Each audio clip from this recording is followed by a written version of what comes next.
সহবাসের পরে মেয়েদের জন্য ফরজ গোসল না করে ঘরের কাজ কাম, রান্না বাড়া ইত্যাদি করা, বাচ্চাকে দুধ খাওয়ানো, এগুলো জায়েজ আছে নাকি না জায়েজ? গোসল ফরজ হওয়া অবস্থায় গোসল না করার আগ পর্যন্ত কয়েকটা কাজ করা নিষেধ। 1, নামাজ পড়া নিষেধ।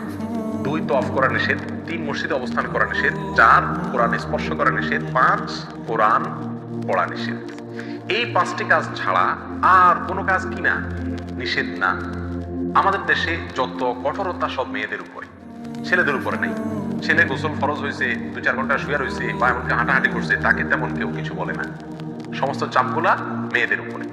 আর এই ফতোয়াগুলা মেয়েদের উপরে, ফতোয়াগুলা দেয়ও বেশিরভাগ মেয়েরাই।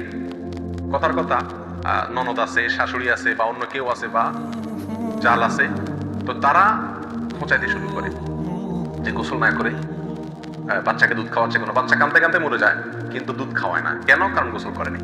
এগুলো না জানা কারণ হয়েছে। ফরজ গোসল না করে 5টি কাজ করা নিষেধ, এর বাইরে আর কোনো কাজ নিষিদ্ধ না। অতএব এমনকি আপনি রোজাও রাখতে পারেন কি ফরজ গোসল না করে? রাখতে পারেন বলতে সাহারি খেতে পারেন, সাহারি খেয়ে রোজা শুরু করতে পারেন। তাহলে আপনি বাচ্চাকে দুধ খাওয়াতে পারবেন না, কে বলেছে? বাসায় কাজ করতে পারবেন না, কে বলেছে? তবে হ্যাঁ, যদি আপনি ফরজ গোসল একটু দেরিতে করতে চান কোনো কারণে, তাহলে সেক্ষেত্রে অন্যান্য কাজ কামের সুবিধার জন্য ওযু করে নেওয়া উত্তম। সহিহ মুসলিমের এক হাদিসে আসছে, নবী আলাইহিস সালাম গোসল ফরজ হলে ওই অবস্থায় যদি কেউ ঘুমাইতে চায়, শুয়ে থাকতে চায় অথবা অন্য কোনো কাজ করতে চায়, তাহলে তাকে ওযু করে নেওয়ার পরামর্শ দিয়েছেন।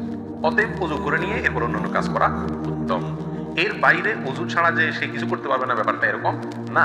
একবার আবু হুরায়রা রাদিয়াল্লাহু তাআলা আনহু, তার সাথে নবী আলাইহিস সালামের দেখা হয়েছে কোনো এক রাস্তায়, এই অবস্থায় যে তার গোসল ফরজ হয়েছিল। তো আবু হুরায়রা রাদিয়াল্লাহু রাসূল আকরাম সাল্লাল্লাহু আলাইহি ওয়াসাল্লামকে দেখে এড়াইয়া চলে গেছেন, একরকম পালায়া চলে যাওয়ার মতো। যায় তাড়াতাড়ি করে গোসল টোসল করে তারপরে আসলেন। নবী আলাইহিস সালাম জিজ্ঞাসা করলেন, আবু হুরায়রা তুমি কই গেছিলে? তোমার দেখলাম। বলে, ইয়া রাসূলুল্লাহ, আমার গোসল ফরজ হয়েছিল, তো আমি আপনার সঙ্গে বসবো, সময় দেব, ফরজ গোসল অবস্থায় আমার জিনিসটা অপছন্দ লাগলো, নাপাক অবস্থায় এভাবে থাক, আপনার সাথে সাক্ষাৎ করবো। তখন নবী আলাইহিস সালাম বলেছেন, সুবহানাল্লাহ, মুমিন আবার নাপাক হয় নাকি?